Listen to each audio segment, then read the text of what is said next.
9 মাস 21 দিনের মাথায় ভালো দিন থাকায় সেদিন তুলিকার স্বাদের অনুষ্ঠানটা মিটেছিল ভালোভাবেই। কেননা শ্রাবণ মাস হলেও সেদিন বৃষ্টি হয়নি। পরদিন ছিল বুধবার। ভোর রাত থেকে একটানা বৃষ্টি হয়ে চলেছে, কখনো জোরে কখনো আস্তে। বেলা 12টার পর থেকে তুলিকার শরীরের মধ্যে একটা অস্বস্তি দেখা দিয়েছিল। ক্রমশ সেটা বাড়তে বাড়তে তার দম নিতেও কষ্ট হচ্ছিল। তবু সে বিছানার উপর বালিশে হেলান দিয়ে বসে জোরে জোরে নিঃশ্বাস নিয়ে তার মাকে বলছিল, সকালে শ্যামল এসে আমাকে ও বাড়ি যেতে বারণ করে গেছে। বলেছে সারাদিন মা ছাড়া বাড়িতে আর কেউ থাকে না। এরকম সময় হঠাৎ করে যদি তোমার শরীর খারাপ হয় আর আমি যদি সে সময় বাড়িতে না থাকি, তাহলে মা কি পারবে তোমাকে নিয়ে দৌড়াদৌড়ি করতে? অথচ এখানে থাকলে যখনই মনে হবে শরীর খারাপ লাগছে, তখনই কেউ না কেউ হসপিটালে নিয়ে যেতে পারবে। শাশুড়ি মা বললেন, আমি তো সেই কথা কাল রাতেও তোকে বলেছি, তুই তো শুনছিলিস না। তবুও ভালো, শ্যামলের কথাটা অন্তত শুনেছিস। কিছু সময় চুপ করে থেকে দমটা একটু স্বাভাবিক করে নিয়ে তুলিকা আবার বলতে লাগলো, মা, আমার কিন্তু মনে হচ্ছে আমাকে এক্ষুনি হসপিটালে নিয়ে গেলে ভালো হয়। শরীর কিন্তু ঠিক বলছে না। তুমি দাদাকে খবর দেওয়ার ব্যবস্থা করো, আমাকে হসপিটালে নিয়ে গিয়ে ডক্টর চক্রবর্তীর আন্ডারে ভর্তি করে দিক। শাশুড়ি মা মেয়ের মাথায় হাত বুলিয়ে দিয়ে বলতে লাগলেন, তোর কি ব্যথা উঠছে? তুলিকা বলেছিল, না মা, ব্যথা না, আমার নিঃশ্বাস নিতে কষ্ট হচ্ছে। শাশুড়ি মা মেয়ের বুকের ওপর হালকা ম্যাসাজ করতে করতে বললেন, এই মুহূর্তে বাড়িতে কোনো বেটা ছেলে নেই, সবাই যার যার দোকানে। তাদের ফিরতে ফিরতে সেই 2:30-3টে।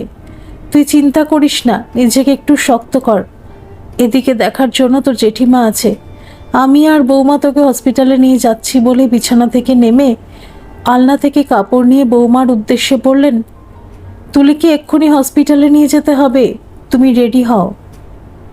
সকালে বৃষ্টি মাথায় বর্ষাতে পড়ে মোটরসাইকেল নিয়ে শ্বশুরবাড়িতে তুলিকার সাথে দেখা করতে এলে তুলিকা বাইরের বৃষ্টির দিকে তাকিয়ে মুখে ছোট্ট একটু হাসি রেখে বলেছিল, অন্য সময় হলে তোমার গাড়ির পিছনে বসে ভিজতে ভিজতেও বাড়িতে যেতাম, কিন্তু ইচ্ছেটা থাকলেও সেটা এখন সম্ভব না। বলেছিলাম এখন তো সব ভালো ভালো মিটুক, ইচ্ছের কথা জানা থাকলো। বলেছ যখন বর্ষাকালে আবার আসবে, তখন হবে। তুলিকা কথা ঘুরিয়ে বলল, ভোর রাত্রি থেকে তো ভালোই বৃষ্টি হচ্ছে, এরকম অবস্থায় তোমার কি সাইটে লেবার মিস্ত্রিরা কেউ এসেছে? বললাম, আজ তো সাইটে যাব না, আজ সারাদিন অফিসেই থাকতে হবে। 3 দিন আগে 2টো বিল করিয়ে জমা দিয়েছিলাম, সেই ব্যাপারে খোঁজখবর নেব সাহেবের সই হয়েছে কিনা। তুমি কি বিকেলের দিকে আবার আসবে বলেই তুলিকা আমার দিকে তাকিয়েছিল। বলেছিলাম এই ওয়েদারে আজ আর আসবো না, অফিসের কাজ মিটিয়ে সোজা বাড়ি চলে যাব। তুমি সাবধানে থেকো, কোনো রকম অসুবিধা হলেই বাড়িতে কাউকে দিয়ে ফোন করাবে। আমি যেখানেই থাকি বাড়ি এসে খবর পেলেই সঙ্গে সঙ্গে চলে আসব। তবে যেটা আগে বলেছি সেটা কিন্তু মাথায় রেখো, এখানে তোমার বাবা মা জেঠিমা দাদা বৌদি এতগুলো ভালোবাসার মানুষ থাকতে একদম ও বাড়ি যাব বলে ছেলে মানুষই করবে না। এখন থেকে যতদিন না তোমার ডেলিভারি হচ্ছে ততদিন তুমি এখানেই থাকবে, বুঝেছো হাদারানী? 3:30টার দিকে যেই বাড়িতে ফিরেছি মা বললেন, তুলিকার দাদা ফোন করেছিল, তুলিকাকে হসপিটালে ভর্তি করতে হয়েছে, তুই শিগগির যা। বললাম, কখন? মা বললেন, তখন 1:15 বাজে।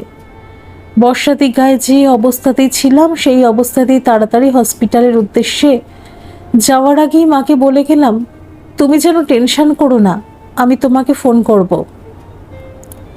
ইমার্জেন্সির অদূরে একটা শেডের তলায় মোটরসাইকেলটা পার্ক করে বর্ষাতে খুলে গাড়ির সাইড বক্সে রেখে হেলমেটটা লুকিং গ্লাসের ভিতরে ঢুকিয়ে দিয়ে এমার্জেন্সির সামনে দিয়ে প্রসূতি বিভাগের দিকে যেতে যেতে এদিক ওদিক তাকিয়ে দেখছিলাম শালাবাবু আছেন কি না। শালাবাবুকে কোথাও দেখতে না পেয়ে প্রসূতি বিভাগের সিস্টারকে বললাম, ডক্টর চক্রবর্তীর সাথে কথা বলতে চাই। সিস্টার জিজ্ঞাসা করলেন, আপনার কি কোনো পেশেন্ট আছে? বললাম, হ্যাঁ, তুলিকা দত্ত আজই ভর্তি হয়েছে, ডক্টর চক্রবর্তীর পেশেন্ট।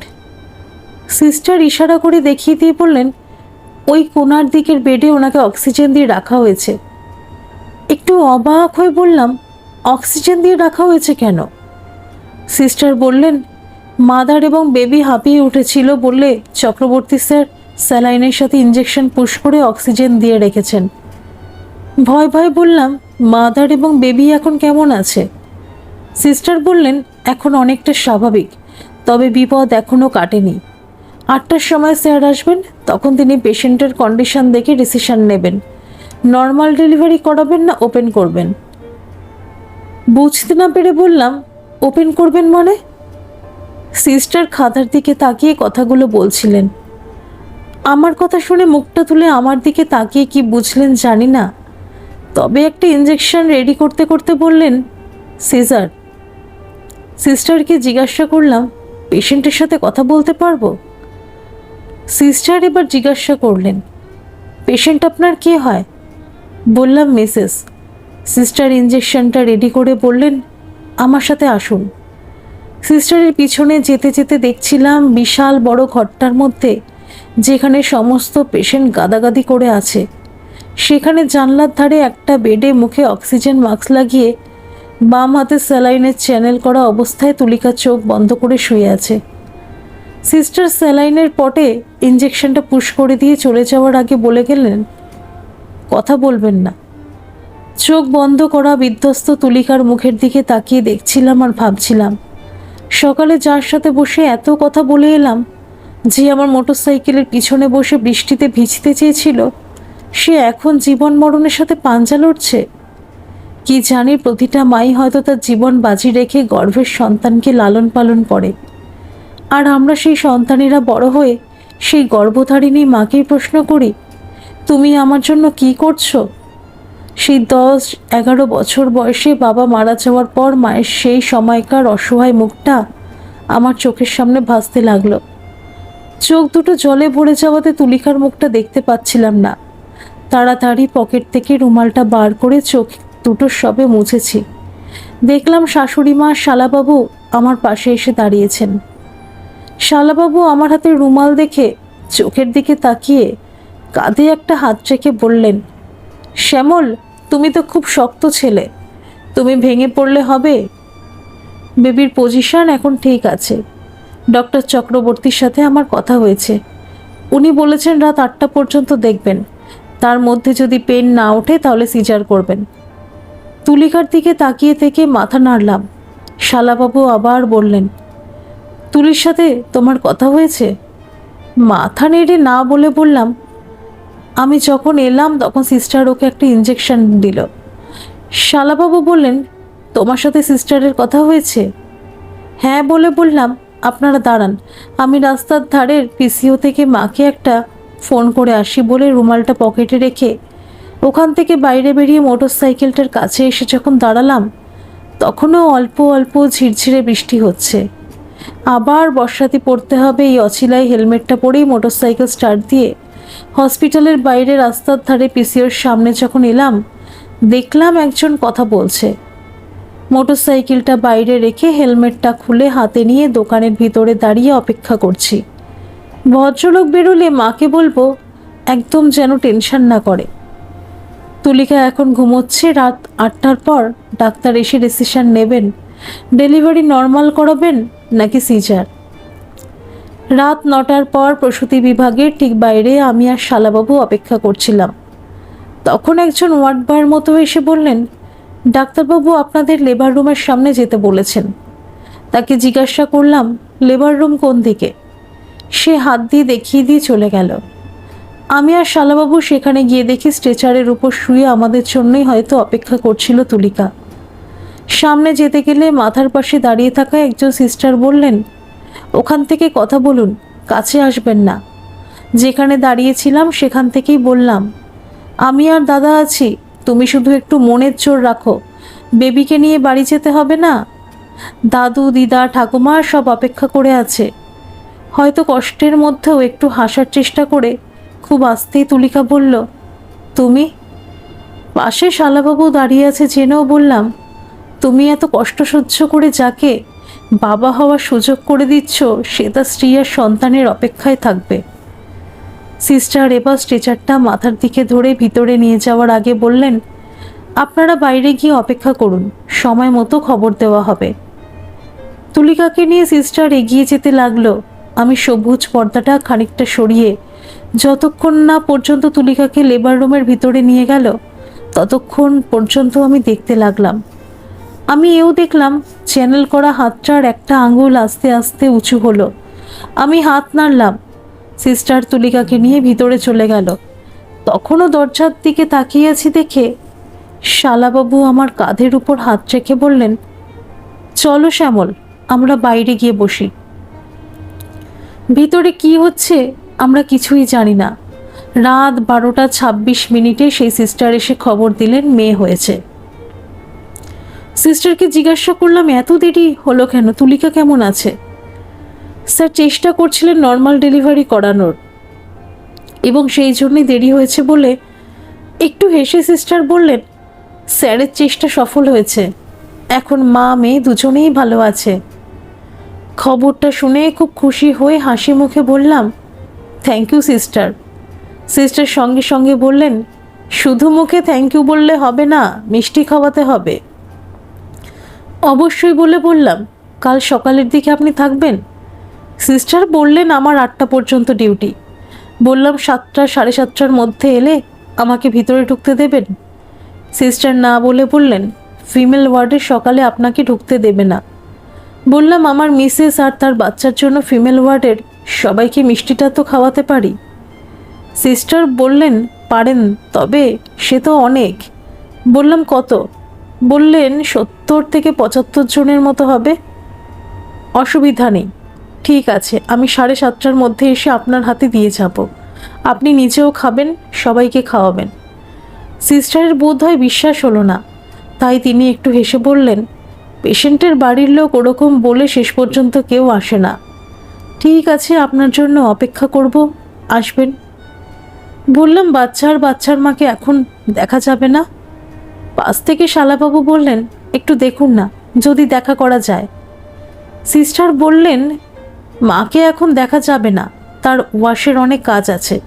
দাঁড়ান, বাচ্চাটাকে দেখিয়ে দিচ্ছি বলে সিস্টার রুমের মধ্যে চলে গেলে বাঁধ ভাঙা খুশির খবরে নিজেকে সংযত করতে না পেরে পাশে দাঁড়িয়ে থাকা শালাবাবুকে জড়িয়ে ধরে বললাম, দাদা, আমি মেয়ের বাবা হয়েছি।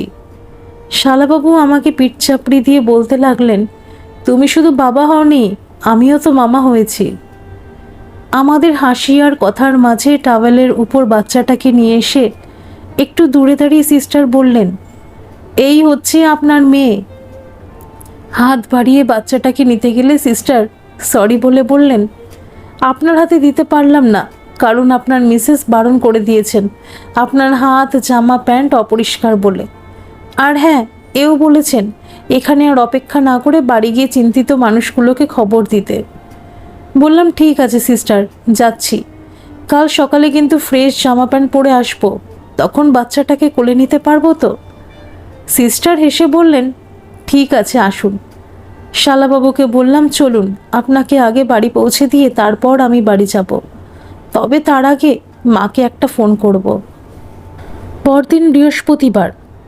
ঘুম থেকে ওঠা অবধি এখনো পর্যন্ত বৃষ্টি না হলেও আকাশে মেঘ থাকায় সূর্যদেবের দেখা পাওয়া যায়নি। সকাল 6টার মধ্যে সাবান মেখে স্নান করে তুলিকার করে রাখা ইস্ত্রি করা জামা প্যান্ট পরে হসপিটালে বেরোবো বলে রেডি হচ্ছি দেখে মা বললেন, অত রাতে ফিরে কিছু তো খেলি না, এখন আবার মিষ্টি কিনে হসপিটালে যাবি বলে বার হচ্ছিস? এত সকালে তোর মিষ্টির দোকান খুলেছে তো? বলেই বললেন, এখন না খেয়ে বার হচ্ছিস, কখন ফিরবি তার ঠিক নেই, একটু বস, কিছু করে দেই, খেয়ে যা। চিন্তা করে দেখলাম, ঠিকই তো, 6:30 এখনো বাজেনি, দোকান অন্তত 7টার আগে খুলবে না।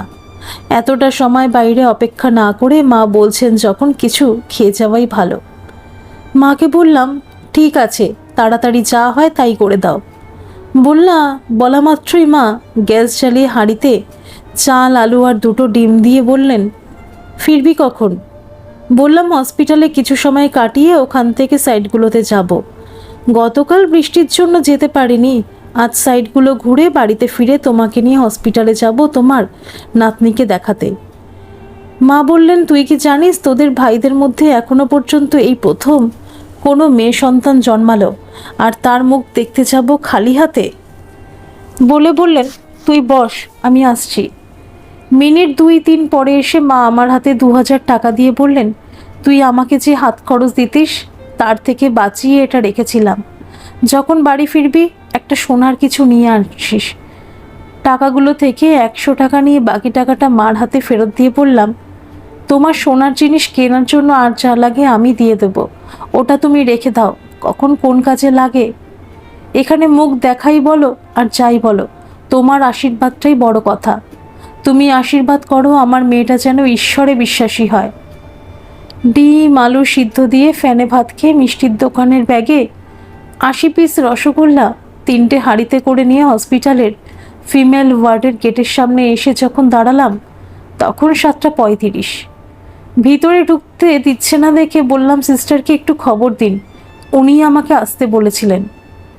খানিক পরে অন্য একজন সিস্টার এলে বললাম, আপনি না, কাল রাতে আমার মিসেসের ডেলিভারির সময় যিনি ছিলেন তাকে একটু ডেকে দিন। পরে সেই সিস্টার এলে তার হাতে ব্যাগটা দিয়ে বললাম, দিদি এতে 80 পিস আছে। সিস্টার ব্যাগটা নিয়ে আমাকে ভালো করে দেখে বললেন, মেয়েকে কোলে নেবেন বলে দেখি তৈরি হয়ে এসেছেন। হেসে হ্যাঁ বলে বললাম, তুলিকাকে একটু দেখতে পাবো? সিস্টারও হেসে বললেন, আসুন। ঘরে ঢুকে টেবিলের উপর মিষ্টির ব্যাগটা রেখে সিস্টার সবার উদ্দেশ্যে বললেন, 26 নম্বরের মেয়ে হয়েছে বলে সবাইকে তার বাড়ির লোক মিষ্টি খেতে দিয়েছে। ঘরটার মধ্যে সবার দৃষ্টি আমার দিকে, এমনকি তুলিকারও। আমি যখন তুলিকার বেডের সামনে এসে দাঁড়ালাম দেখলাম তার বেডের পিছনে দেয়ালের গায়ে 26 নম্বর লেখা। তুলিকা আমাকে লক্ষ্য করে হেসে বলল, অন্য কোনো সময় তো দেখি না এত সাজগোজ করতে, আজ মেয়ে কোলে নেবে বলে কি তাই এত সাজগোজ? বললাম, তা না হলে তো তুমি মেয়েকে ধরতেই দেবে না। পিছন থেকে সিস্টার তুলিকার উদ্দেশ্যে বললেন, কাল রাতে আপনার বারণ ছিল বলে দেইনি, আজ দেখুন মেয়ের বাবা একেবারে ফ্রেশ হয়ে এসেছেন মিষ্টি সমেত। বলে তুলিকার পাশ থেকে ছোট্ট বাচ্চাটাকে তুলে টাওয়ালের উপর রেখে আমার হাতে দিয়ে চলে যাওয়ার আগে বললেন, তাড়াতাড়ি কথা বলে চলে যান, একটু পরেই ডক্টর চক্রবর্তীর সাথে শিশুদের ডাক্তার আসবেন। সন্তানকে 2 হাতের উপর নিতেই কেমন যেন ভয় ভয় করতে লাগলো, যদি পড়ে যায়। তাই তার বুকের দিকে হালকা করে চেপে ধরে তার চোখ বন্ধ করে থাকা মুখটার দিকে কয়েক মুহূর্ত তাকিয়ে থেকে বললাম, কি রে, চোখ খুলে দেখ, আমি তোর বাবা। ওদিক থেকে তুলিকা বলল, এই যে বাবা, যদি মেয়ে কোলে নেওয়ার শখ মিটে থাকে আপাতত যাও, ডাক্তাররা এসে যদি তোমাকে দেখে তাহলে কিন্তু এই সিস্টারই বকা খাবে। যাচ্ছি বলে মেয়েটাকে সাবধানে তুলিকার পাশে রেখে বললাম, কাল তোমার কষ্ট দেখে আমি নিজেই ভয় পেয়ে গিয়েছিলাম। তুলিকা অল্প হেসে বাচ্চাটার দিকে তাকিয়ে বলল, কষ্ট আর অসহ্য যন্ত্রণায় চোখের জলে দৃষ্টি ঝাপসা হয়ে আসছিল, মনে হচ্ছিল দমটা যেন বেরিয়ে যাবে। ঠিক তখনই বাচ্চাটাকে উঁচু করে ধরে ডাক্তার যখন বললেন, এই আপনার বেবি, তখন সেই বাচ্চার দিকে তাকিয়ে সমস্ত যন্ত্রণা ভুলে ঝাপসা দৃষ্টির মধ্যেও একটা তৃপ্তি অনুভব করেছিলাম। বললাম, এখন ঠিক আছো তো? মুখটা গম্ভীর করে তুলিকা বলল, এসেছো তো সেজে গুজে মেয়েকে দেখতে, মেয়ের মায়ের খবর নেওয়ার সময় কোথায় তোমার? সাথে সাথে বললাম, তুমি তো আমার আসল আর মেয়ে হলো আমার সুদ। তুলিকা বলল, সুদ মানে? বললাম, বাজারে যারা টাকা ধার দেয় তারা কি বলে জানো? তুলিকা মাথা নাড়লে বললাম, তারা বলে আসলের চেয়ে সুদের মায়া বেশি। কথাটা শুনে তুলিকা কিছু বলে তার আগেই চলে যাওয়ার জন্য 2 পা বাড়িয়ে বললাম, বিকেলে তোমাকে আর নাতনিকে দেখতে মা আসবেন। সাইড থেকে ফিরে ব্যাংক থেকে কিছু টাকা তুলে সোনার দোকান থেকে 2টো চেন কিনে বাড়ি যখন ফিরলাম তখন 3:30 বেজে গেছে। দেখলাম মা বাইরে সিঁড়ির সামনে বসে কাজের মাসির সাথে কথা বলছেন। বুঝতে পারলাম মা হসপিটালে যাবেন বলে মাসিকে ওই সময়টুকু থাকতে বলেছেন। যে জামা প্যান্ট পরেছিলাম সেই জামা প্যান্ট পরা অবস্থাতেই বাইরের সিঁড়ির এক কোণায় বসে মাকে বললাম, তুমি রেডি হয়ে নাও। মা উঠে গেলে মাসি আমাকে জিজ্ঞাসা করলেন, ছোটদা, মেয়ে কেমন দেখলে? হসপিটালে ঢুকে তুলিকার সামনে যাওয়ার আগে মা বললেন, সোনার জিনিসটা এনেছিস? পকেট থেকে ছোট চেনের কৌটোটা বার করে মার হাতে দিলাম। মা কৌটোটা নিয়ে আমার সঙ্গে তুলিকার সামনে এসে বাচ্চাটার মুখের দিকে তাকিয়ে কৌটোটা থেকে চেনটা বার করে নিজে একবার ভালো করে দেখে নাতনির গলায় সেটা পরিয়ে দিয়ে বললেন, এ তো একেবারে মা লক্ষ্মী। বুধবার রাত 12টার পর জন্ম মানে তো বৃহস্পতিবার। ওরে শ্যামল, তোর ঘরে লক্ষ্মী এসেছে রে, একে যত্নে রাখিস। পকেট থেকে অন্য চেনের কৌটোটা বার করে তুলিকার হাতে দিয়ে বললাম, প্রথম মা হওয়ার জন্য তোমায় অভিনন্দন। কৌটোটা খুলে চেনটা হাতের উপর রেখে ভালো করে দেখে মুখে একরাশ হাসি নিয়ে তুলিকা বলল, প্রথম মা হবার জন্য যদি এত সুন্দর উপহার হয় তাহলে নিশ্চয়ই প্রতিবার দেবে। বললাম, না দিদিমণি, সন্তানকে মানুষ করতে হবে, ফুটবল টিম বানালে তো হবে না। মা হেসে আমাকে মৃদু তিরস্কার করে বললেন, চুপ কর তো ফাজিল। বলে তুলিকার দিকে এগিয়ে গিয়ে বেডের গায়ে হেলান দিয়ে বসা তুলিকার মাথায় হাত বুলিয়ে দিয়ে বললেন, ওটা গলায় পর দেখি, কেমন লাগে তোকে দেখতে। চেনটা তুলিকা গলায় পড়লে মা বললেন, বাহ, খুব সুন্দর লাগছে। পাশ থেকে বললাম, কাকে, তুলিকাকে না চেনটাকে? মা বললেন, তোর ওই চেনটা কার গলায় ঝুলছে দেখতে হবে তো, ওটা আমার মেয়ের গলায় উঠেছে বলেই না সুন্দর হয়েছে। তুলিকা চোখ নাড়িয়ে হেসে বলল, ঠিক বলেছেন মা। তারপর আস্তে আস্তে মাথা নাড়িয়ে বলল, যখন খুব কষ্ট হচ্ছিল, মনে হচ্ছিল আর বাঁচব না, তখন ভেবেছিলাম একবার যদি বেঁচে যাই, দ্বিতীয়বার আর কখনো মা হব না। কিন্তু মা হবার পর সন্তানের চেহারাটা যখন দেখলাম, তখন আর কোনো কষ্টটাকে কষ্ট বলেই মনে হচ্ছিল না, বরং সেই মুহূর্তটা সমস্ত মায়া মমতার মাতৃত্ব আমার সন্তানকে ঘিরেই ছিল। আমার দৃষ্টি তখন শুধুমাত্র আমার সন্তানের উপরেই ছিল। ভিতরে ভিতরে অনুভব করছিলাম কেমন যেন একটা সুখ, আনন্দ আর শান্তি। মা বললেন, এখন তুই কেমন আছিস? শ্যামল বলছিল তুই নাকি খুব কষ্ট পেয়েছিস। একটু হেসে তুলিকা বলল, মা হতে গেলে ওটুকু কষ্ট তো পেতেই হবে। বলেই বলল, এখন আর কোনো কষ্ট নেই, আমি ঠিক আছি। হয়তো কাল আমাকে ছেড়েও দিতে পারে, যদিও ডক্টর চক্রবর্তী রাতে একবার দেখে ফাইনাল বলবে বলেছেন। বলে তুলিকা আমাকে বলল, তুমি কাল সকালে একবার ঘুরে যেও, যদি ছুটি দিয়ে দেয় তাহলে চলে যাব।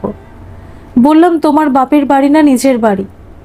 তুলিকার হাসি মুখটা নিমেষের মধ্যে মিলিয়ে গিয়ে সেখানে একটা বিষণ্ণতার ভাব ফুটে উঠল। কয়েক সেকেন্ড চুপ করে থেকে সে বলল, মেয়েদের আবার নিজের কোনো বাড়ি হয় নাকি? বললাম, কেন?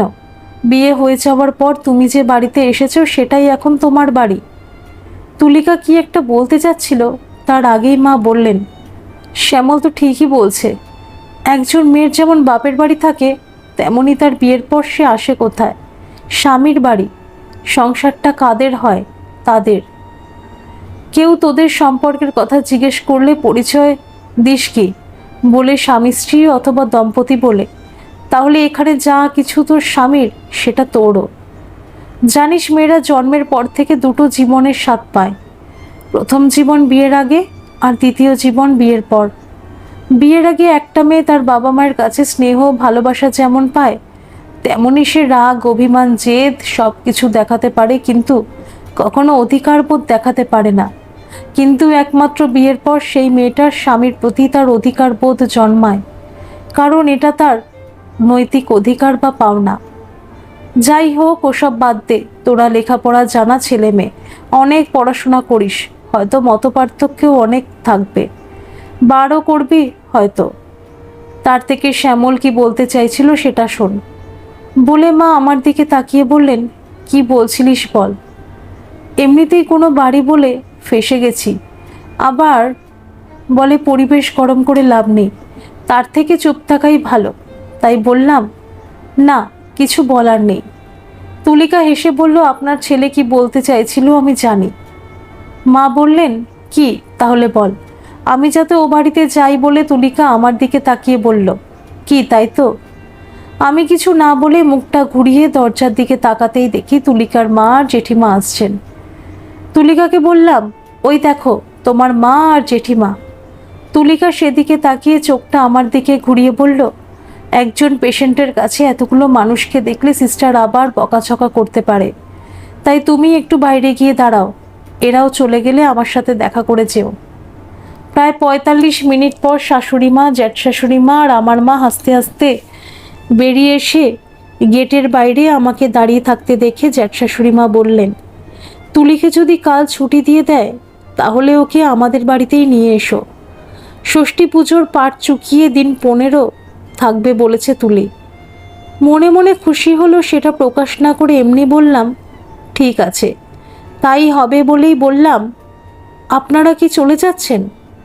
শাশুড়ি মা বললেন, হ্যাঁ আমরা যাই, তোমার মা এখানে দাঁড়াক, তুমি তুলির কাছ থেকে ঘুরে এসো বলেই বললাম। তোমার মায়ের দেওয়া নাতনির চেন আর তোমার দেওয়া তুলির চেনটা খুব সুন্দর হয়েছে। একটু হেসে মাকে বললাম, তুমি তাহলে দাঁড়াও, তুলিকা কি বলে শুনে আসছি।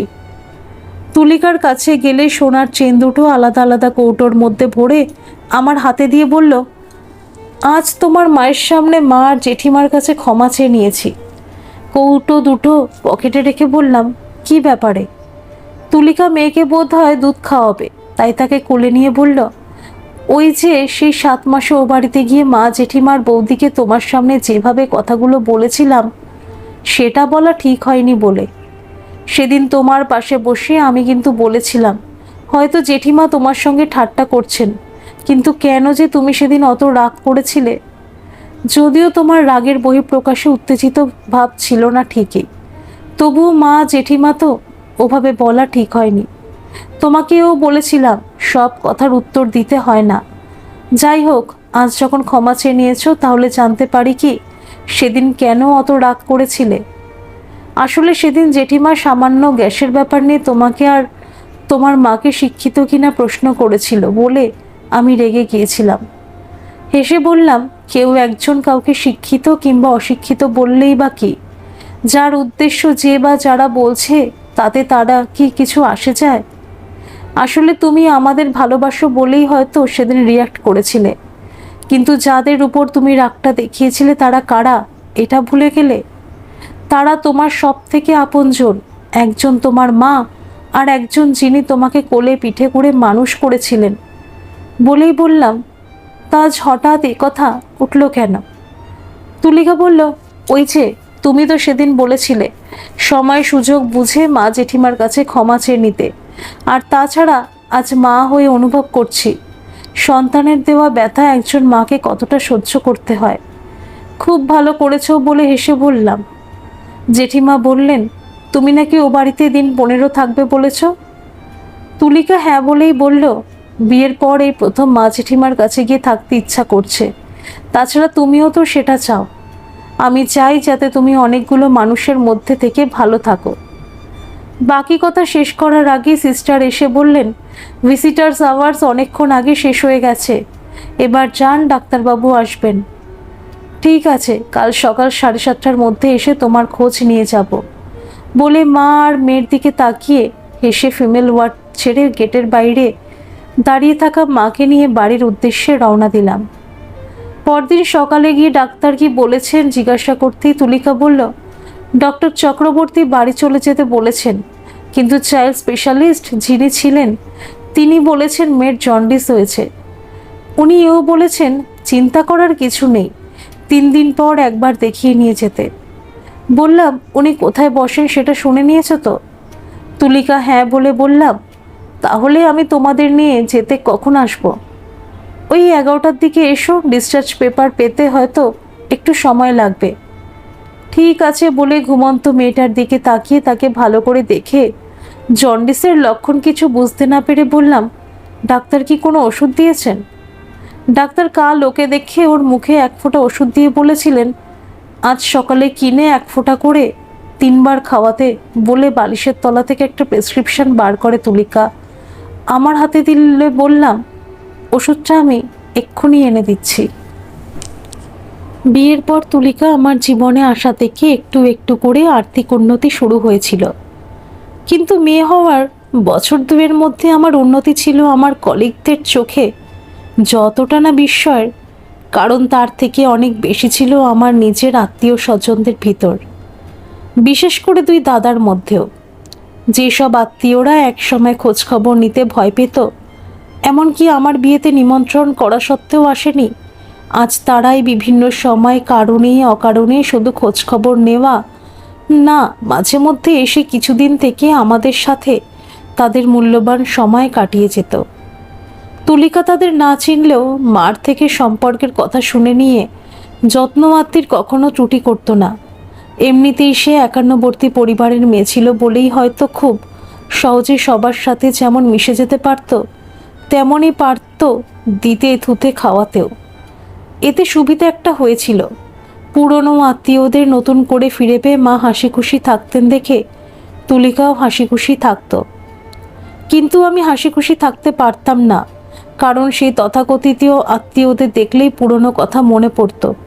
তাই একটু দূরত্ব বজায় রেখেই চলতাম। যদিও আমি বাড়িতে থাকতাম কত সময়, সকালটুকু আর রাতের দিকে যখন তারা গায়ে পড়ে আলাপ করতে আসতো তখন হ্যাঁ না ঠিক আছে বলে কাটিয়ে দিতাম। দেখে তুলিকা অসন্তুষ্ট হতো, তাই যেই আমি ফাঁকা হতাম সেই আমাকে বলতো, তোমার এই আচরণ কিন্তু তোমাকে মানায় না। আমি তো তোমাকে দেখে তোমার মাকে দেখে শিখি। সেই তুমি কিনা পুরনো কথা মনে রেখে কাকা কাকিমা পিসিমা এমনকি তাদের ছেলে মেয়েদের সাথেও তুমি ঠিক করে কথা বলো না। বলি তাদের করা সেই আচরণ যদি তোমার ঠিক মনে না হয় তাহলে তোমার এখনকার এই আচরণ কি ঠিক? তাছাড়া তখন তারা কি পরিস্থিতির মধ্যে ছিল তুমি কি সেটা জানো? তাই তখন যেটা ঘটেছে সেটা ঈশ্বর চেয়েছিলেন বলেই হয়তো ঘটেছিল। আর এখন যেটা তুমি পাচ্ছ সেটাও হয়তো তুমি তোমার কর্মফলের জন্যই পাচ্ছ। তাই পুরনো কথা মনে রেখে কষ্ট পেও না, ওনাদের সাথে ভালো করে কথা বলো, হাসো। সময় দ্রুত পরিবর্তন হতে লাগলো। একটার পর একটা টেন্ডারের সফলতার পর তখন আমি কাজের নেশায় মত্ত। যেখানে যে টেন্ডারে হাজির হতাম সেখানে 10টার মধ্যে 6টা কাজ আমি আমার রেটের মধ্যেই পেয়ে যেতাম। একাধারে সরকারি office, college, flat centre, switch gate, school, বড় বড় রাস্তার কাজ নিতে লাগলাম। বাড়িতে মেয়ে বউ মাকে সময় দিতে পারতাম না। সাইটে গিয়ে মাঝে মধ্যে থাকতে হতো, নিজেরও ঠিকমতো খাওয়া হতো না। সময়ের মধ্যে কাজ তুলতে হবে, তার জন্য সবসময় একটা টেনশনেই থাকতাম। ঠিকমতো রাতে ঘুমও হতো না। বছর 2-এর মধ্যে আমার শরীর স্বাস্থ্য ভেঙে গেল। আমি অসুস্থ হয়ে পড়লাম। ডাক্তার দেখিয়ে ওষুধপত্র খেয়ে প্রায় 1 সপ্তাহ ধরে তুলিকার সেবা শুশ্রূষে আস্তে আস্তে সুস্থ হলাম, কিন্তু যথেষ্ট দুর্বল হয়ে পড়েছিলাম। যখন অসুস্থ হয়ে বিছানায় ছিলাম তখন তুলিকা একটা কথাই বলেছিল, একা এত কাজের লোড নিচ্ছ কেন? দরকার হয় দুটো একটা ছেলে রেখে দাও দেখাশোনা করার জন্য, তাতে তো তোমার চাপ কিছুটা হলেও কমবে। অসুস্থতার জন্য দিন 10 সাইটেই আসতে পারিনি। আজ 10 দিন পর দুর্বলতা থাকা সত্ত্বেও প্রথম সাইটে এসে দুপুরের দিকে 3 কিলোমিটার রাস্তার যে কাজটা হচ্ছিল সেখানে লেবার সর্দারের সাথে কাজ নিয়ে যখন কথা বলছিলাম তখন একজন বয়স্ক ভদ্রলোক সঙ্গে 18 বছর কি 19 বছরের একটা ছেলেকে নিয়ে এসে বললেন, ছেলেটা আমার মাধ্যমিক পাশ করেছিল, কিন্তু সংসারে অভাব থাকায় ওকে আর লেখাপড়া করাতে পারিনি। এখন মিস্ত্রিদের সাথে জোগাড়ের কাজ করে, কোনো রকমের সংসার চলে। এদিকে তেমন কাজ না থাকে, আজ দিন 4টে হলো বাপ বেটা মিলে বসে আছি, কিন্তু সংসার তো আর বসে থাকে না, সেখানে কিছু না কিছু দিতে হয়। কিন্তু কাজ না থাকায় সেটাও আজ 2 দিন প্রায় অচল। তাই যদি কোনো কাজ থাকে আমাদের বাপ বেটাকে যদি দেন। বলেই ভদ্রলোক বললেন, কথা দিচ্ছি বাবু, ফাঁকি দেব না। ভদ্রলোকের কথা শুনে তুলিকার কথাটা মনে পড়ল। ভালো করে ভদ্রলোককে আর তার ছেলেকে দেখে বললাম, দেখুন আমি বাবু না, শ্যামল, আমার নাম শ্যামল। তারপরে বললাম, আপনার যা বয়স তাতে রাস্তার কোনো কাজ আপনি করতে পারবেন না। ভদ্রলোক বোধহয় কিছু বলতে যাচ্ছিলেন, তার আগে জিজ্ঞাসা করলাম, জোগাড়ের কাজ করে কত রোজ পান? ভদ্রলোক বললেন, 100 টাকা। বললাম, আপনাকে আমি মাসে 2000 টাকা দেব।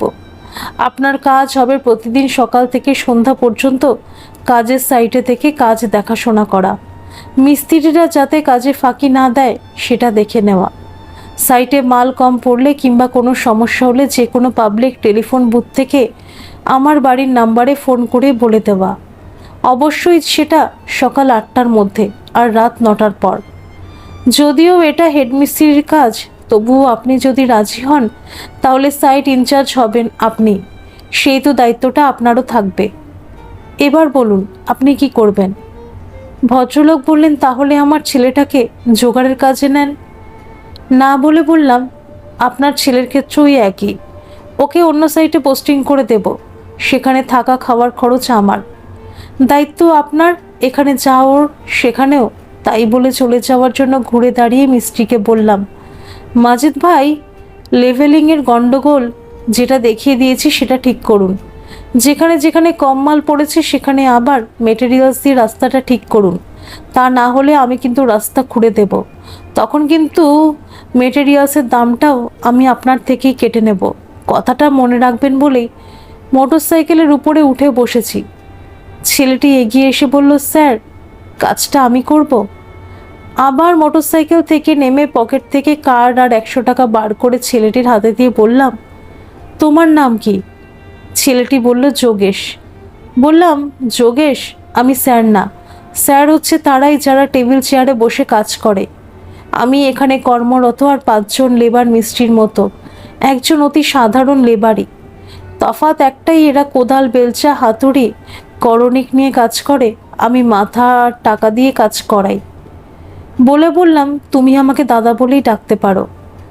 যোগেশ বলল, তাহলে আমি কোথায় যাব? বললাম, উমানগর চেনো? যোগেশ মাথা নেড়ে বলল, হ্যাঁ চিনি। বললাম, কাল সকালে তোমার বিছানাপত্র নিয়ে উমানগর কলেজে চলে যাবে, সেখানে গিয়ে আমি তোমাকে তোমার কাজ বুঝিয়ে দেব। আরও মাস 5 পর পুরনো কাজ প্রায় সব তুলে ফেলেছি, শরীরও এখন আগের থেকে অনেক ফিট, দুর্বলতা একদমই নেই, আবার পুরোপুরি ফুল ফর্মে ফিরে এলেও নতুন করে চিন্তা ভাবনা শুরু করলাম, কাজ নেব কিন্তু বেছে গুছে। বেছে গুছে বলতে সাইড ভালো হতে হবে, রেটও ভালো হতে হবে। সেই রকম বেশ কয়েকটা কাজের মধ্যেই একটা হসপিটালের কাজে টেন্ডার দিতে গিয়ে সামনাসামনি পড়ে যাই আমার কর্মশিক্ষা গুরু স্যারের। উনি আমাকে জিজ্ঞাসা করেছিলেন, শ্যামল তুমি কেমন আছো? হেসে বলেছিলাম, স্যার আপনার আশীর্বাদে চলে যাচ্ছে। তারপর উনিও হেসে বললেন, বলো কি, চারিদিকে তোমার এত নামটাম শুনি, ভালোই তো কাজ করছো। কিছু না বলে চুপ করে আছি দেখে উনি বললেন, তুমি কি হসপিটালের কাজে ইন্টারেস্টেড? সেদিন আমি স্যারকে বলেছিলাম, আপনি এই কাজে পার্টিসিপেট করেছেন জানতে পারলে আমি আদৌ অ্যাটেন্ড করতাম না। এনিহাও আপনি আছেন যখন, টেন্ডার আমি ড্রপ করব না, চলে যাচ্ছি। তবে এই কাজটাতে যারা পার্টিসিপেটার রয়েছেন তাদের মধ্যে 5 জন এমন আছেন যারা ভেরি মাচ ইন্টারেস্টেড। আপনি সেই বুঝে ভেবেচিন্তে রেটটা দেবেন বলে সেদিন সেখান থেকে বাড়িতে ফিরে 2 বছরের মেয়েকে মার কাছে রেখে তুলিকাকে নিয়ে বেরিয়েছিলাম। অনেক দিন মোগলাই পরোটা খাওয়া হয় না, তাই মোগলাই খেতে। ফেরার পথে শহরের রাস্তায় ঘোরাঘুরি করে মেয়ে আর তুলিকার নিজের প্রয়োজনীয় কিছু জিনিসপত্র এবং মায়ের গরম রসগোল্লা আর মেয়ের ক্যাডবেরি কিনে বাড়ি ফিরেছিলাম। মনটা সেদিন আমার খুব ভালো ছিল, কারণ এতদিন পর আজ এই প্রথম স্যার যে কাজে অ্যাটেন্ড করেছিলেন, আমিও সেই কাজের জন্য কমসে কম কাগজপত্রের যোগ্য নির্বাচন তো হয়েছিলাম। এখন শহরে কম বেশি প্রায় সবাই আমাকে চেনে একজন নামকরা কন্ট্রাক্টর বলে, তাই সম্মানও খানিকটা বেড়েছে। তবে সামাজিক মর্যাদা আদৌ বাড়েনি, কারণ এক ব্যবসাদার তার উপর কন্ট্রাক্টর বলে। কন্ট্রাক্টরদের মতো ব্যবসাদারদের আবার সামাজিক মর্যাদা থাকতে পারে নাকি? তবে হ্যাঁ, বেড়েছে বিভিন্ন সামাজিক অনুষ্ঠান বা পুজোর চাঁদার হার। এতে কেউ কেউ সমীহ করে, কেউ কেউ একটু আধটু হিংসাও করে। সব বুঝি, সব জানি, তবুও সমালোচকদের সাথে কথা বলি, এমনকি মাঝে মধ্যে ওঠা বসাও করি। বরাবরই আমি একটু ইন্ট্রোভার্ট, তাই আমি আমার মতোই থাকি। 2 জন ওয়ার্ক অ্যাসিস্ট্যান্ট রেখে দেওয়ার পর থেকে চুটিয়ে কাজ করে চলেছি। আমার সাব ডিভিশনের বিভিন্ন প্রান্তে, গ্রামে গঞ্জে, শহরে এবং সাব ডিভিশনের বাইরেও। অফিস কিংবা সাইটে গেলে কম বেশি সবাই যেমন সমীহ করে তেমনই ভালোবাসে। না, আমার চেহারার জন্য না, আমার কাজের জন্য।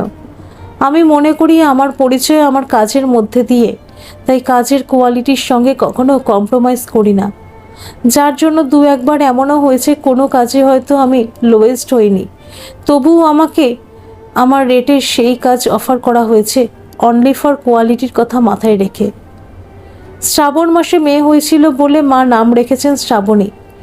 দেখতে দেখতে মেয়েটা আমার বড় হয়ে গেছে। মা বললেন, শ্রাবণীর তো 3 বছর হলো, ওর স্কুলে যাওয়ার অভ্যাসটা তৈরি হোক, ওকে একটা স্কুলে ভর্তি করে দে। মার কথা মতো মোটামুটি বাড়ির কাছাকাছি বাচ্চাদের একটা স্কুলে মেয়েকে ভর্তি করে দিলাম মর্নিং সেশনে। শ্রাবণীকে সকালে আমি দিয়ে আসতাম, কোনো কোনো দিন হয় মা, না হয় তুলিকা 9টা 9:30টার মধ্যে গিয়ে নিয়ে আসতো। মেয়েকে প্রতিদিন স্কুলে নিয়ে যাওয়ার সময় তাকে মোটরসাইকেলের পিছনের সিটে বসাতাম না, কেননা ছোট বাচ্চা যদি পড়ে যায়। তাই তার ছোট ব্যাগটা পিঠে থাকলেও সামনে তেলের ট্যাঙ্কির ওপর বসিয়ে যখন তাকে নিয়ে যেতাম, সে তখন আমাকে তার ছোট ছোট হাত দুটো দিয়ে পুরোটা জড়িয়ে ধরতে না পারলেও জামাটা ধরে বুকের ওপর মাথাটা রেখে সে খুব মিষ্টি করে বলতো, বাবা আমি তোমার সাথে ঘুরবো। ঘড়িতে সময়টা দেখে নিয়ে কোনোদিন পার্কে একটু ঘোরাঘুরি করে কিংবা কোনোদিন স্টেশনে গিয়ে ট্রেন দেখিয়ে স্কুলে দিয়ে আসতাম। মেয়ের যত আবদার ছিল আমার কাছে। সকালে স্কুল যাওয়ার পথে তার আবদার ছিল চাওয়া পাওয়ার, আর রাতে বাড়িতে ফিরে এসে তার সামনে গেলেই সে ঠোঁট ফুলিয়ে বলতো, বাবা মা আমাকে বকেছে। যেই তুলিকাকে বলতাম, তুমি আমার ছোট মাকে বকেছো কেন, অমনি মেয়ে খিলখিল করে হেসে হাত দুটো বাড়াতো কোলে উঠবার জন্য। কিন্তু বাইরে থেকে এসে হাত পা না ধুয়ে মেয়েকে কোলে নেওয়ার সাধ্যই আমার ছিল না। তাই তাকে বলতে হতো, আমি জামা প্যান্ট পাল্টিয়ে হাত পা ধুয়ে আসি, ততক্ষণ তুমি মার কাছে বসে পড়ো। হাত পা ধুয়ে যখন তার কাছে এসে দাঁড়াতাম, সে বিছানা থেকে এক লাফ দিয়ে আমার কোলে উঠেই বলতো, বাবা আজ আমি স্কুলে এইসব করেছি, ঠাকুমার সাথে পুজো করেছি। বলেই বলতো, কালকের গল্পটা বলো। মনে থাকলেও ইচ্ছা করেই বলতাম, কোন গল্পটা মা? কেননা দেখতে চাইতাম মেয়ের কতটা মনে আছে। মেয়ে তখন মনে করে দিয়ে বলতো, মা আমাকে খাওয়াবে বলে যখন নিয়ে গেল, তখন তুমি বলেছিলে দৈত্যটা তার ছেলেকে মারতে চাইছিল। সেই সময় দেওয়াল ভেঙে সিংহের মতো দেখতে ভগবান বেরিয়ে এসেছিল। তারপর কি হলো বাবা বলো না। বাড়ি ফিরলে প্রায়ই মেয়ের মা রাগ করে বলতো, এবার থেকে তুমি 1 ঘন্টা দেরি করেই ফিরবে, কেননা তোমার গাড়ির আওয়াজ পেলেই মেয়েকে আর বসিয়ে রাখা যায় না। বুঝতে পারি মেয়েটা তার বাবার প্রতি কেন এত টান। সকালে যখন তাকে স্কুলে দিয়ে আসি, তখন সে আমাকে জড়িয়ে ধরে তার আবদার শোনায়, সারাদিন আর সে তোমাকে দেখেও না পায় না তখন। তাই রাতের বেলায় যখনই বাড়ি ফিরি, সে আমার কোলে উঠে সারাদিন সে যা যা করেছে সেগুলো আমাকে বলে, তারপর গল্প শুনতে চায়। মেয়ে এটা করে বলেই তুলিকা রাগের ভান করে ঠিকই, তবে সেটা সিরিয়াসলি না। গম্ভীর মুখটায় হালকা হাসির ছোঁয়া রেখে বলতো, মেয়েটাকে প্রশ্রয় দিয়ে মাথায় তুলছ, তোমার এই আদিক্ষেতার জন্য মেয়েটার লেখাপড়া হবে না, দেখে নিও। সারাদিন বাইরে বাইরে থাকি, মাথার মধ্যে থাকে হাজারো চিন্তা ভাবনা টেনশন। বাড়িতে ফিরে আমার শ্রাবণীর মুখের দিকে তাকালে আর ওর বাবা ডাক শুনলে সমস্ত টেনশন যেন এক নিমেষে ভ্যানিশ হয়ে যায়। বাড়িতে ফিরে মার কাছে গেলে মা বলেন, সারাদিন মেয়েটা ঘুরঘুর করে আর বাবা বাবা বলে, তুই আগে যা ওর সাথে দেখা কর। তাই তুলিকা যাই বলুক না কেন, মেয়েটাকে না দেখে তাকে কোলে না নিলে আমারও যে একটু ভালো লাগে না। তাতে হোক না একটু আদিক্ষেতা বা প্রশ্রয়। তুলিকা মেয়েকে শাসন করলেও সে যে মা সন্তানের সাথে তার নারীর সম্পর্ক, কিন্তু আমার সাথে, আমি তো বাবা, আমার সাথে আমার সন্তানের রক্তের সম্পর্ক থাকলেও আরও একটা গভীর সম্পর্ক আছে, সেটা হলো ভালোবাসা আর আমাদের বাবা মেয়ের বন্ডিং। সব কথা সব অনুভূতি সবাইকে যেমন বুঝিয়ে বলা যায় না, তেমনই তুলিকা কম বেশি জানলেও তাকেও বুঝিয়ে বলতে পারি না। আমি আমার ছোটবেলাটা বাবার সংস্পর্শ খুব বেশি পাইনি। জ্ঞান বুদ্ধি হওয়ার পর থেকে বাবা নামক শব্দটাই যে আমার জীবন থেকে হারিয়ে গিয়েছিল। অথচ একজন সন্তানের কাছে বাবা মা শব্দ দুটোর মধ্যেই লুকিয়ে থাকে তার গোটা পৃথিবী, আর সেই পৃথিবীটাই হারিয়ে গিয়েছিল আমার ছোটবেলাতে। দিদিরা প্রথম থেকে বছরে 2-3 বার যেমন আসতো এখনও আসে। মেজদাও মাঝে মধ্যে বৌদি আর ছেলেকে 1-2 দিনের জন্য নিয়ে এসে মার সাথে দেখা করে যায়, কিন্তু সময়ের অভাবে হোক কিংবা অন্য কারণে আসতো না দাদা। সেই দাদাও এখন মাঝে মধ্যে ছুটি পেলে কখনো বৌদি সমেত 2 ছেলেকে নিয়ে আসতেন, কখনো দাদা একা। যখনই আসতেন তখনই জিজ্ঞাসা করতেন, তোর ব্যবসা কেমন চলছে, কোথায় কোথায় কাজ করছিস, এত টাকা পাচ্ছিস কোথা থেকে। সব কথার উত্তর না দিলেও বলতে হতো। কিছু মহাজন এমন আছেন যারা বিশ্বাস করেন, ভালোবাসেন, ধার বাকি দেন। তেমনি শ্বশুরবাড়ি থেকেও ধার হিসেবে যখন যা লাগে বললেই পাওয়া যায়। দাদা বৌদি বা শুধু দাদা যখন আসতেন তখন তুলিকা আমাকে বলে দিত, দাদা এটা খেতে ভালোবাসে, দাদা ওটা খেতে ভালোবাসে, এগুলো নিয়ে এসো। কিংবা চলে যাওয়ার আগে বলতো, দাদা কাল চলে যাবে, এটা নিয়ে এসো, দাদা যাওয়ার সময় দিয়ে দেবো দিদি ভাইয়ের জন্য। তুলিকার বলা কথাগুলো মায়ের আগেও শুনেছেন, কিন্তু কখনো কিছু বলেননি। কিন্তু কেন জানি না সেদিন মার হঠাৎ কি হয়েছিল। তুলিকা যখন কথাগুলো আমাকে বলছিল তখন মা ওয়াশরুম থেকে বেরিয়ে ঘরে যাচ্ছিলেন। তুলিকার বলা কথা শুনে মা বললেন, কেন রে, যখনই তোদের দাদা আসবে তখনই তাকে ভালো মন্দ খাওয়াতে হবে, আবার যাওয়ার সময় কিছু কিনে দিতে হবে বাড়ি নিয়ে যাবে বলে। কিন্তু কই, সে যখন এখানে আসে তখন তো তোদের মেয়েটার জন্য কিংবা আমি তার মা আমার জন্য কখনো কোনো কিছু হাতে করে নিয়ে আসে। মার কথা শুনে তুলিকা আমার দিকে তাকালে আমি মাকে বললাম, দাদা যখন আসে তখন হয়তো তাড়াহুড়ো থাকে, ওই জন্য হয়তো কিছু আনতে পারে না। তাছাড়া আমাদের মেয়ের জন্য যেখানে তুমি আছো সেখানে কে কি হাতে করে নিয়ে এলো তাতে কি এসে যায় মা? তোমার আশীর্বাদের থেকেও সেসব জিনিস নিশ্চয়ই বড় না। আর হ্যাঁ, খাওয়ানোর ব্যাপারটা দাদাই একদিন তুলিকাকে বলেছিল, দাদা কি কি খেতে ভালোবাসে। তাই দাদা যখন আসে তখন তুলিকা চেষ্টা করে তার পছন্দ মতো খাবার খাওয়াতে। উত্তরটা মার পছন্দ না হলেও আর কিছু না বলে নিজের ঘরে গিয়ে ঢুকলেন, যেখানে দাদা বসে টিভি দেখছেন। শ্রাবণী 3 বছর চাইল্ড অ্যান্ড কেয়ার স্কুলে কাটিয়ে 6 বছরে আমি আর তুলিকা সেদিন ভর্তি করতে নিয়ে গেলাম প্রাইমারি স্কুলে। স্কুলের হেডমাস্টার মশাই আমাদের দুজনকে কিছু প্রশ্ন করার পর মেয়ের দিকে তাকিয়ে বলেছিলেন, আপনাদের মেয়ে এত রোগা কেন? তুলিকা বলেছিল, মেয়ে অনেক কিছু খায় না, কিন্তু এমনিতেও ঠিক আছে, দৌড়োদৌড়ি বা খেলাধুলাতে ওর কোনো অসুবিধা হয় না। পরে মেয়েকে হেডমাস্টার মশাই নিজের টেবিলের সামনে বসিয়ে গোটা 5 প্রশ্ন করেছিলেন। 4টের উত্তর দিয়েছিল, 5 নাম্বারটা তার জানা ছিল না বলে উত্তর দিতে পারেনি, কিন্তু তার জন্য ভর্তির কোনো অসুবিধা হয়নি। স্কুলের নিয়ম কানুন বলে দিয়ে হেডমাস্টার মশাই বুক লিস্ট হাতে দিয়ে বললেন, সামনের সপ্তাহ থেকে ওদের ক্লাস শুরু হবে, 1 সপ্তাহ পর থেকে মেয়ে স্কুল শুরু হবে। তার আগে বুক লিস্ট অনুযায়ী বই, স্কুলের ড্রেস হাতে পেয়ে মেয়ে বলতে লাগলো, বাবা আমি কবে স্কুলে যাব? মেয়ে স্কুলে যাওয়ার আগেই আর স্কুল থেকে ফিরে তার ঠাকুমার কাছে থাকতে যেমন সে পছন্দ করত, তেমনই ঠাকুমা খাইয়ে না দিলে সে কিছুতেই খেতে চাইতো না। মেয়ের এটা অভ্যাসে দাঁড়িয়ে গিয়েছিল, স্কুল থেকে ফিরে ঠাকুমার কাছে খেয়ে তার পাশে শুয়ে গল্প শুনতে শুনতে ঘুমানো। ইদানিং মায়ের শরীরটা খারাপ বলে নাতনিকে খাওয়ানো আর তার সাথে গল্প করার ধকলটা নিতে পারছিলেন না। আবার তুলিকার কাছে মেয়ে খেতেও চাইতো না। তাই তুলিকা রাগ করে তার মেয়েকে বলতো, কেন আমার হাতের খাবার তোর পছন্দ হয় না? দেখতে তো পাচ্ছিস ঠাকুমার শরীর ভালো না, তবুও তুই ঠাকুমার হাতে খাবি বলে ঠাকুমাকে পিছন পিছন ঘোরাবি? ঠাকুমা এখন আর তোর পিছনে দৌড়াতে পারে? দেখছিস তো ঠাকুমার বয়স হয়েছে, এখন অন্তত ওনাকে একটু রেহাই দে। মা মেয়ের কথা শুনে অসুস্থ অবস্থায় মা এগিয়ে এসে নাতনিকে তার মার হাত থেকে উদ্ধার করে গল্পচ্ছলে খাইয়ে দিতে দিতে বলতেন, দিদি ভাই, মার কথা না শুনলে কেউ তোমাকে ভালো বলবে না, এমনকি আমার ঠাকুর কৃষ্ণও রাগ করবে তোমার উপর। তুমি কি চাও তোমার বন্ধু কৃষ্ণ তোমার উপর রাগ করুক? মেয়ে মাথা নাড়িয়ে বলতো না। মা তখন তার গায়ে মাথায় হাত বুলিয়ে দিয়ে বলতেন, এবার থেকে মার কথা শুনবে তো? আমি আছি তো। শরীরটা খারাপ বলে তোমার সাথে দৌড়াতে পারছি না, আবার আমার শরীরটা ভালো হোক তখন তোমাকে আবার অনেক গল্প শোনাবো, তোমার পিছন পিছন দৌড়াবো, হ্যাঁ? মেয়ে মাথা নাড়িয়ে হ্যাঁ বলে মুখের খাবার খেয়ে মার গালে আদর করে দিয়ে বলতো, আমি আমার বন্ধু কৃষ্ণকে বলবো তোমাকে তাড়াতাড়ি সুস্থ করে দিতে। মেয়ে বড় হতে লাগলো, কিন্তু তার সেই চেহারার কোনো পরিবর্তন হলো না। একেবারে জন্মের পরে জন্ডিস হয়েছিল বলেই ডাক্তার তাকে কৌটোর দুধ ছাড়া বাইরের কোনো দুধ খেতে বারণ করে দিয়েছিলেন।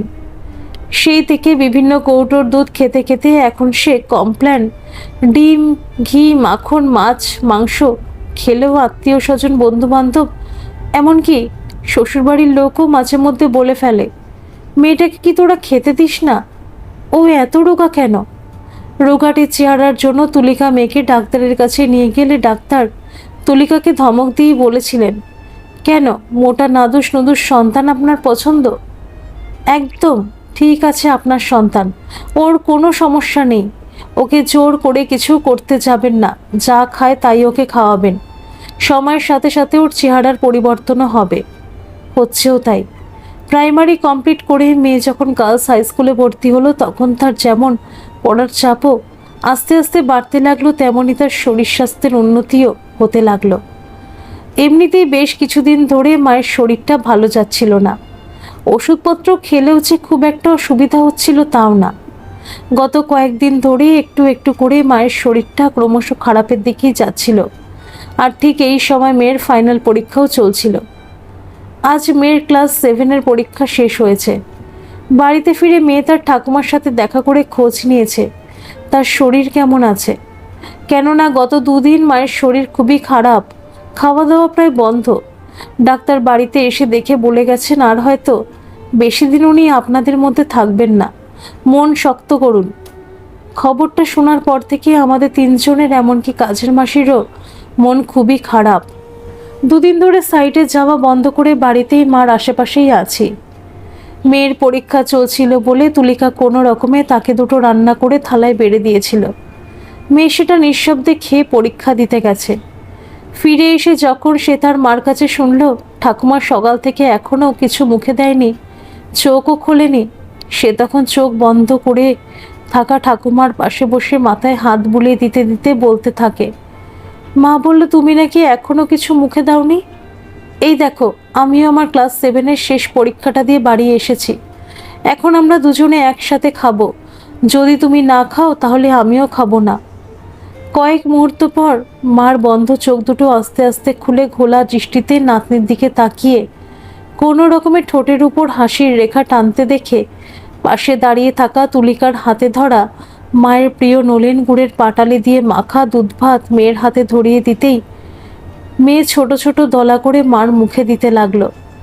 2বার 2টো দলা অনেকক্ষণ ধরে মুখের মধ্যে রেখে আস্তে আস্তে গিলে খাওয়ার পর মা যখন আবার চোখ বন্ধ করলো তখন তার নাতনি তাকে বলে উঠল, ঠাকুমা আর একবার অন্তত মুখটা খোলো। কয়েক সেকেন্ড পর মা মুখটা খুললে নাতনি আর একটা দলা ঠাকুমার মুখে দিয়ে পাশে বাটিতে রাখা জল ঝিনুকে করে 2 ঝিনুক জল মুখে দিতে না দিতেই কিছুটা জল মুখের পাশ কাটিয়ে পড়ে যেতে লাগলো। ঠিক সেই সময় বুকের মাঝে যেটা একটু একটু করে ধুকধুক করছিল সেটাও এখন আর করছে না, বন্ধ হয়ে গেছে। আমরা সবাই সেদিকেই তাকিয়েছিলাম। হঠাৎ কাজের মাসি কাঁদতে কাঁদতে বলল, ছোড়দা, মাসিমা আমাদের ছেড়ে চলে গেছেন। আজকের আগে পর্যন্ত কাউকে কখনো চোখের সামনে মারা যেতে দেখিনি।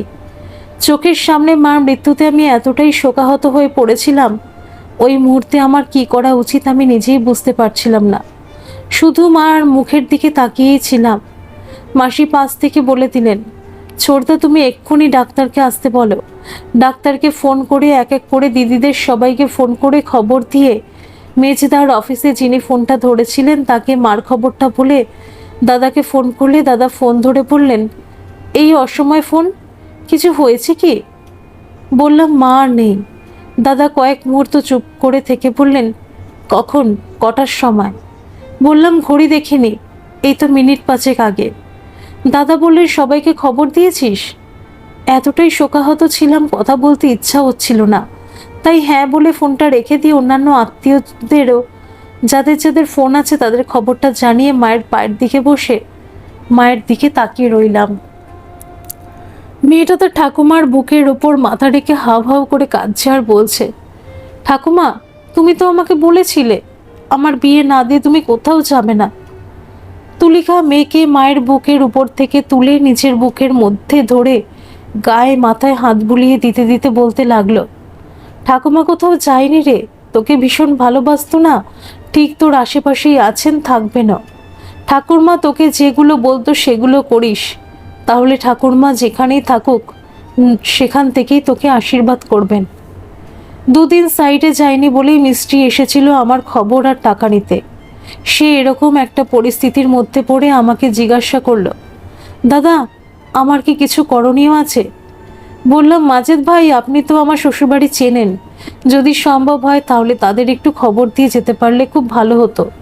কাল সাইটে গিয়ে যোগেশকে বলবেন আমি তাকে দেখা করতে বলেছি, যোগেশ এলেই ওর কাছে আপনাদের টাকা পাঠিয়ে দেব। শ্বশুরবাড়ির লোকজন প্রায় সবাই এসেছেন। শালাবাবুকে দুধের ব্যবস্থা, একটু চন্দন কাঠ আর শ্মশান গোছানোর দায়িত্ব দিয়ে দাদা দিদি এবং আত্মীয়দের অপেক্ষা করতে লাগলাম। দাদা দিদিরা খবর পাওয়া মাত্র যে যার মতো বেরিয়ে পড়েছিল। সন্ধ্যের আগেই তারা এক এক করে বাড়িতে আসার পর কান্নাকাটি, শোক এবং পুরোহিত মশাইয়ের আচার অনুষ্ঠানের কাজ মিটিয়ে 3 ছেলের এবং প্রায় 100-5 প্রতিবেশীদের ভালোবাসার কাঁধে চেপে মাকে নিয়ে যখন রওনা দিলাম, তখন রাস্তার দুধারের মানুষ দেখছিল যেন কোনো রাজরানীর অন্তিম শোভাযাত্রা। ডিসেম্বরের রাতে শ্মশানে গিয়ে সবার শেষে দুধে স্নান করিয়ে যখন মার গায়ে হাতে পায়ে ঘি মাখাচ্ছিলাম, তখন হাতের তালু দুটো বারবার খসখসে জায়গায় ঘষা খাচ্ছিল বলে ভালো করে নজর দিয়ে দেখলাম জেমড়ো পড়া দু পায়ের তলাটায় শীতের প্রথমেই গোড়ালির দিকটায় অল্প অল্প কেমন যেন ফেটেছে। তাই বারবার সেই ফাটা খসখসে জায়গায় হাত আটকে যাচ্ছে। এতদিন কেন আমার নজরে আসেনি সেই চিন্তা করে চোখের জলে মনে মনে মাকে বলতে লাগলাম, মা আমার খুব ভুল হয়ে গেছে, তোমার প্রতি আমার আরও বেশি করে যত্ন নেওয়া উচিত ছিল, যেটা আমার বেখেয়ালবশত হয়নি। যদি আর একবার তোমার সন্তান হয়ে তোমার কাছে আসতে পারি তাহলে কথা দিচ্ছি যত্নের ত্রুটি হবে না, আমাকে মাফ করে দিও। ধন্যবাদ সকল বন্ধুরা।